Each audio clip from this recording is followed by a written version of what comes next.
both playing in any room, and I see that there's the laundry on their bed because we taught them how to do their laundry.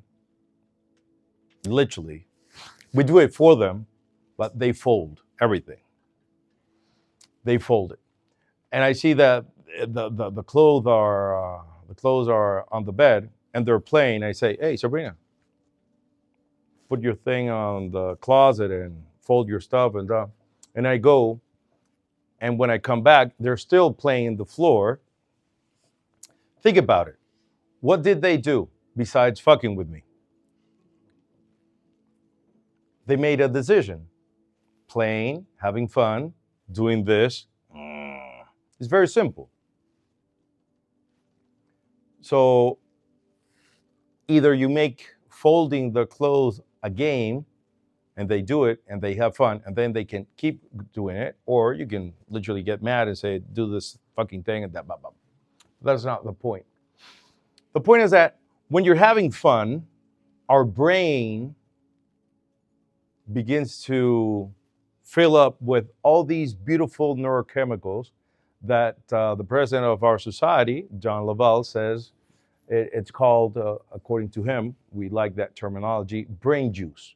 So you're releasing very good brain juice into your brain, so that cortical pathway that you're building, it's like in steroids. So literally, you learn faster.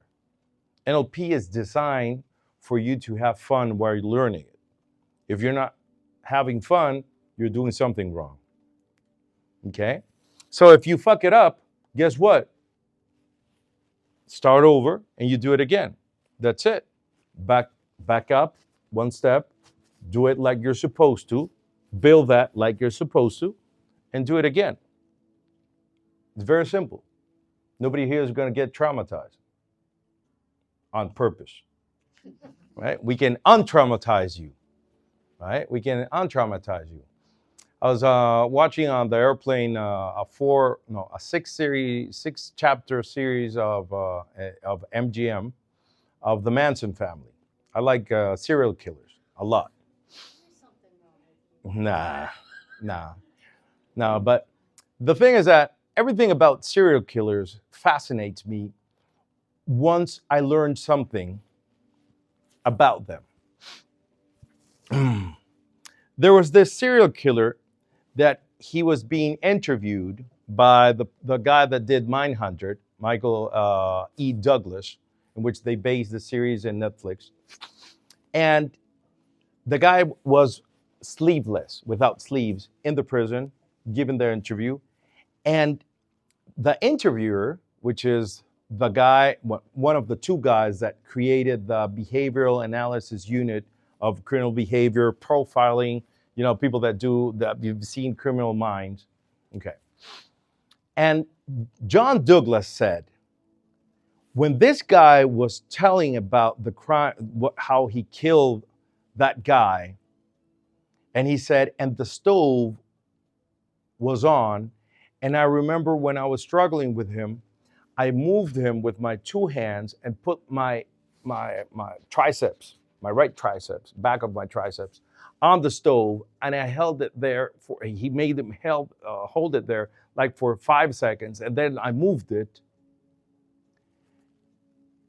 And John Douglas, which is interviewing this guy, he saw what we know it's possible. He saw the blister beginning to turn into a blister, like red to a blister. Yes, with hypnosis, we can put you in a very deep trance, and I'm going to tell you, now I have a match, and I'm going to touch gently your skin. It's my finger, and I want you to feel the head of the match touching your skin, and you can see this becoming red. It's a hypnotic phenomenon. Or I'm going to grab my hands that are made of ice, and I'm going to hold your finger in ice. And I do this for 3 minutes. And then I release my hand, and I tell you, open your eyes, and I punch you, I grab a a needle, and I go across your finger. I've done it in seminars, by the way, and you don't feel shit. Why? Because after 3 minutes with the eyes, you're in anesthesia. You get it? So my fascination with this people is that this guy was in a trance telling the story, and he was remembering so vividly. Therefore, this person went into a trance while telling the story. This is what we train professional athletes to do with years of training, and this motherfucker just does it like talking about it. That's why. It's not about the killing and all that. It's how in their mind, when they imagine or they remember the thing, literally, if there was something physical going on, their body will show it. Even a bump in the head, you can see the bump in the head. That is something that it's fascinating to me of how, or actually the question is how these motherfuckers do that. And normal people like us have to learn how to visualize 100 times and go into a state. And this motherfuckers, nobody trained them, and yet they can do that. That's why. You get it? So how you can get that powerful state so you can utilize it for something cool, right? For something cool. Okay? So we're going to head up, well, you guys are going to have lunch. I'll see you guys at 2:30. Okay, if you want to leave your stuff here, it's okay. I'm going to be here, or Soren. So it's okay. I'll see you guys at 2:30, right?